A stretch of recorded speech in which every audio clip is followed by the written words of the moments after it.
In an extraordinary and unprecedented move on January 3, 2026, the United States executed a large-scale military operation inside Venezuela, resulting in the capture of President Nicolas Maduro and his wife Cilia Flores.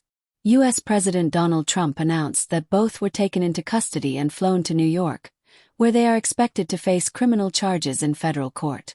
The strike, which included military bombardments and airborne operations in Caracas, marked the most direct American intervention in Latin America in decades. U.S. justification and immediate aftermath.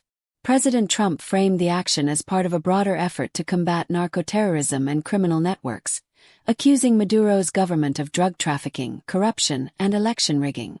The Trump administration also suggested it would temporarily oversee Venezuela's governance and oil industry until a safe transition to a new leadership is possible. The operation drew comparisons from many analysts to the 1989 U.S. invasion of Panama, where American forces ousted Manuel Noriega on similar charges. International response. Condemnation and support. 1. Broad global condemnation.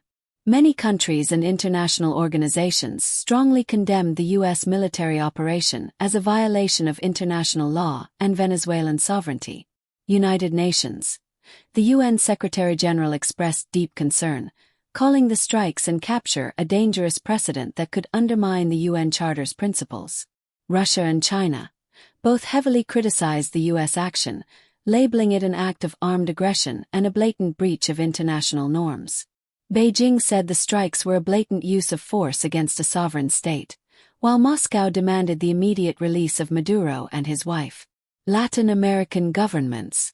Brazil's President Luiz Inácio Lula da Silva condemned the bombings as crossing an unacceptable line that threatens regional stability. Mexico, Colombia, Chile, Uruguay, and others called for restraint and respect for sovereignty, and urged peaceful diplomatic solutions. European Union and allies. While acknowledging concerns over Maduro's legitimacy, EU foreign policy leaders emphasized respect for international law and the UN Charter and urged restraint. The United Kingdom stated it was not involved in the operation and sought clarification. However, not all reactions were critical. Argentina's President Javier Milei celebrated the capture as a victory for liberty and freedom. Some U.S. lawmakers and officials praised the action as a decisive blow against criminal governance and narcoterrorism. Reactions within the Venezuelan community, especially abroad, were deeply mixed. Some Venezuelans living in the UK expressed relief and cautious hope, seeing Maduro's removal as a possible turning point after years of economic collapse and humanitarian crisis.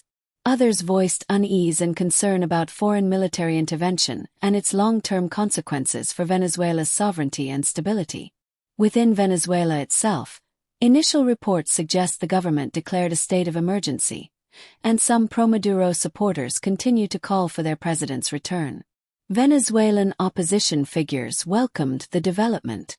Maria Corina Machado, a prominent opposition leader, hailed the capture as the beginning of the Hour of Freedom, and urged the formation of a transitional government to restore order, free political prisoners, and rebuild the country. Geopolitical and legal implications. The U.S. action has raised serious questions about the legality of unilateral military interventions in sovereign nations. Critics emphasize that the United States did not have explicit congressional authorization for military action, sparking constitutional debates among U.S. lawmakers. Many global leaders argue that respect for the UN Charter and international law should be the cornerstone of conflict resolution, even in cases involving alleged criminal or authoritarian leaders. The capture of Nicolas Maduro by U.S. forces represents a dramatic escalation in international politics and the long-standing crisis in Venezuela. The event has deeply polarized global opinion, with supporters framing it as a triumph against tyranny and critics warning of dangerous precedents that could erode principles of sovereignty and international law. What happens next, politically, legally, and humanitarianly, remains uncertain, making this one of the world's most consequential developments of 2026.